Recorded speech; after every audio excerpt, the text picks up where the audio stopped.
My name is Dennis Harrington. I'm the former director of the Weston Art Gallery. Served here at the Aeronaut for 29 years, from the opening, 1995, through this year, 2024. Well, my background is as a visual artist. I went to undergraduate school in Richmond, Virginia at Virginia Commonwealth University, and then later came to Cincinnati in 1977 to attend graduate school at the University of Cincinnati, what was then DAA, before they added the P. And I got a master's degree in fine arts in 1979. While I was at UC, I worked in what was then a new art gallery on campus in the Tangeman Fine Arts Center.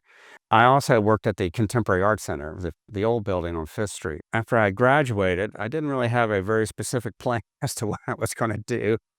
But I was approached by Tony Burkhead, who's now Tony Laboito, but Tony was opening a new commercial art gallery on West 4th Street. Tony was very instrumental in actually making the Weston Art Gallery happen. She was responsible for recruiting the Allison Harris Weston to be supporters, and then the Westons in turn recruited an additional 4 other individuals to kind of provide some funding foundation to kind of get the gallery off the ground. So that's how I got involved with the gallery. Tony Burkhead was actually slated to be the first director of the Weston, and I was to come with her as the exhibition preparator. And then kind of at the 11th hour, she decided she did not want to do that. That's when Sally Lovelarkin, our founding director, was hired initially as an interim director. I knew Sally as an artist from the West 4th Street days. So she was hired as interim director to kind of get the gallery off the ground, later appointed director, and I worked with Sally for the first 3 years that the gallery was operating. Really early on in Sally's tenure, she became ill, and for about a year didn't really know what was going on. Lost her voice, went through many, many tests, and ultimately it was determined she had a fatal terminal disease, ALS, which was truly tragic. And she continued on for the next year, and that was basically what ended up being about 3 years. But retired, and then sadly died a few months afterward. I was 62. It was a tremendous loss for the arts community. Sally was a very talented artist in many ways, and she really established a foundation for the gallery. Our programming set kind of a standard of excellence. And so I always felt very fortunate to have worked with her during that time. And then after she retired, I was appointed director in 1998, was June. I'd always worked in the background in exhibition spaces, behind the scenes. And so I was reluctant to do it. I've had a lot of encouragement from people to do it, so I did do it. And I remember thinking distinctly, how did I get into this and how do I get out of it? And, I took the long road. You work 29 years and then you retire. I always had really great staff, support from the board and also senior staff here. So that's made the job a little easier, certainly. I realized that, in some ways we were a bit of an anomaly within the organization. We really pushed the envelope in many ways in terms of some of the installations we did, some of the content we presented. The Weston was really an asset for the organization, that we provided, access to the Aronoff Center on a regular basis, that we were free and open. We did great outreach to the community and the artists we work with, the programming we did. So I think since the Arts Association provided a nurturing environment for that to happen, and they were very supportive of that and appreciative of it. The River and Jay Bolliton's exhibition, Objects from Mechanical Opera, were the first 2 exhibitions we undertook, and we were working on these off-site from the Fifth Third Bank building because we weren't in here yet. The space was still being finished. And these 2 shows were curated by other organizations. So Jay Bolliton's show was taken on by the Contemporary Art Center, Charles Demeray, who was director at that time. And then The River was 2 curators, one John Wilson, who was at the Art Museum, at the Cincinnati Art Museum, and then David Johnson, who was with the Taft Museum. The River show in particular had some controversial work in it. Tom Shaw had, a wood block piece that had police chasing a black youth down on the riverfront.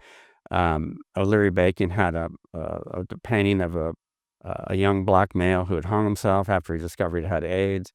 But the Tom Shaw piece kind of stirred up the police a little bit, and they would come and have conversations about it. It was somewhat uncomfortable in the gallery at that time, I recall. But it kind of set the tone. I mean, really, from everything that followed. One of the first really major, most ambitious projects we took on was Todd Slaughter, who's an artist from Columbus. He had asked me before the gallery was even open, what's that atrium space like? I need a big space where I can hang these sculptures, but it has to be dark. And I said, well, yeah, it's big, but that would be insane too, because we'd have to cover all the windows. And that's what we ultimately did. And it was a show called Galaxy Clusters and Domestic Comforts. And it was pretty heady conceptual idea. But in order to accommodate what he wanted to do upstairs, we had to figure out how to hang work in that space. We'd never done that before. And we covered all the windows with theater gel, which was, to me, was made sense here in the air and all. And then downstairs, I had this idea of talking with Todd. He wanted this kind of industrial look. So I said, we'll take the ceiling tiles out. And so it creates a grid. And then the grid becomes like coordinates in space. He had this burnt dollhouse furniture that had to be hung on an elliptical plane. It was really an amazing piece. Todd created his own lighting system that we had to mount up here. There were these low voltage lights that made this really dramatic theatrical look throughout the space. So it was really an entirely different world. But more recently, I would cite G. Horton and Michael Copage's exhibitions. The artists really had a vision of what they wanted to do, and we become, in many ways, a facilitator to make that happen. Both G's and Michael's show were very politically charged, dealing with very difficult issues. Growing up in this country as a Black male, I mean, I felt very much the support of the entire organization to take on that exhibition, which we knew would be controversial, and involved pretty much every department in discussions leading up to the exhibition, and felt like we were very prepared for, we invited the police to come in, we invited the press to come in to preview the show. Both G. Horton and Michael Copage, really excellent, articulate artists talking about their work. And there were many more that had unique challenges. And for me, that was always a part that was really interesting to me. Is like, well, how do we do this? How can we make this happen? I always felt the Weston, from the very beginning, when I was walking through this space before it even opened, I saw the possibilities that we could manipulate the space. We can alter the space.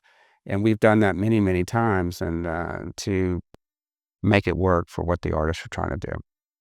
I think artists are the greatest observers there are of the world. And they can kind of decode this kind of complex world that we live in. I always thought the Weston was a sanctuary for people to come into, and artists want us to slow down, to look at something, to consider something.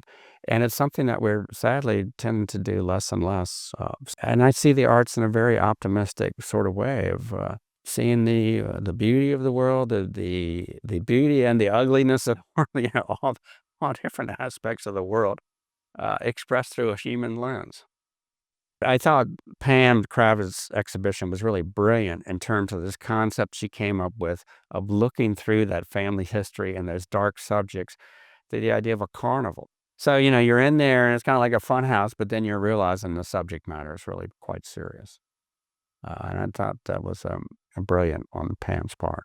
Cincinnati is really fortunate to have such a wealth of philanthropists who have supported the arts and organizations like Arts Wave and Artworks that does great things in the community, and here at Cincinnati Arts Association, the education department, and all the things that advocate for the arts. So, I would look for ways to continue to support those organizations and to encourage people to get out and see stuff